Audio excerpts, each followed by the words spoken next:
നാളുകളായി ഭഗവാൻ ശ്രീരാമനും അയോധ്യ ക്ഷേത്രവുമൊക്കെയാണ് വാർത്തകളിൽ നിറയുന്നത്. ഇപ്പോഴിതാ ശ്രീരാമനുമായി ബന്ധപ്പെട്ട വിവാദ പരാമർശം നടത്തിയിരിക്കുകയാണ് മഹാരാഷ്ട്രയിലെ NCP ശരത് പവാർ വിഭാഗം നേതാവ് ജിതേന്ദ്ര അവാദ്.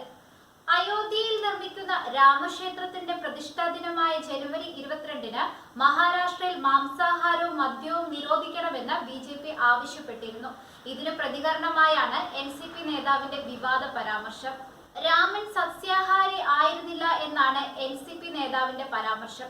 ഭക്ഷിക്കാൻ വേട്ടയാടുന്ന രാമൻ ഒരിക്കലും സസ്യഭുക്കായിരുന്നില്ല. അദ്ദേഹം മാംസാഹാരിയായിരുന്നു. 14 വർഷം കാട്ടിൽ ജീവിച്ച ഒരാൾക്ക് എങ്ങനെ സസ്യാഹാരിയായി തുടരാൻ കഴിയും എന്നാണ് ജിതേന്ദ്ര പറഞ്ഞത്. ഇതിനെതിരെ BJP നേതാക്കൾ രംഗത്തെത്തി. ബാലസാഹിബ് താക്കറെ ജീവിച്ചിരുന്നെങ്കിൽ രാമൻ മാംസാഹാരി ആയിരുന്നെന്ന പരാമർശത്തെ വിമർശിക്കുമായിരുന്നു എന്നാണ് BJP MLA റാം കദം പറഞ്ഞത്.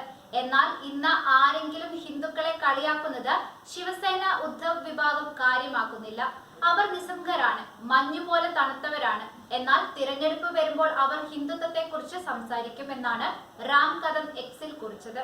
ജനുവരി 22 ഡ്രൈ ഡേയായും വെജ് ഡേയായും പ്രഖ്യാപിക്കണമെന്നാവശ്യപ്പെട്ട് റാം കദം മുഖ്യമന്ത്രി ഏകനാഥ് ഷിൻഡെക്ക് കത്തയക്കുകയും ചെയ്തിട്ടുണ്ട്. പ്രസ്താവന വിവാദമായതിനു പിന്നാലെ ജിതേന്ദ്ര അവാദ് വിശദീകരണവും നൽകി. രാമൻ ക്ഷത്രിയനായിരുന്നു. ക്ഷത്രിയർ മാംസാഹാരികളാണ്. പറഞ്ഞതിൽ ഞാൻ ഉറച്ചു നിൽക്കുന്നു. ഇന്ത്യയിലെ ജനസംഖ്യയുടെ 80% മാംസാഹാരികളാണ്. അവരും ശ്രീരാമന്റെ ഭക്തരാണ്, ജിതേന്ദ്ര അവാദ് പറഞ്ഞു. അതിനിടെ അയോധ്യയിലെ രാമക്ഷേത്രത്തിന്റെ പ്രതിഷ്ഠാ ചടങ്ങിൽ രാഷ്ട്രീയ വ്യത്യാസം മാറ്റിവെച്ച് കോൺഗ്രസ് പങ്കെടുക്കണമെന്ന് ഉദ്ധവ് താക്കറെ വിഭാഗം ശിവസേന ആവശ്യപ്പെട്ടു.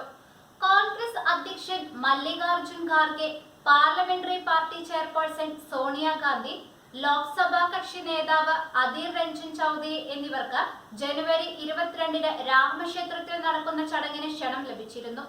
നേതാക്കൾ ചടങ്ങിൽ പങ്കെടുക്കുന്നതിനെ കുറിച്ച് കോൺഗ്രസ് ഇതുവരെ നിലപാട് വ്യക്തമാക്കിയിട്ടില്ല. ഉചിതമായ സമയത്ത് തീരുമാനിക്കുമെന്നാണ് കോൺഗ്രസ് നേതൃത്വം പറയുന്നത്.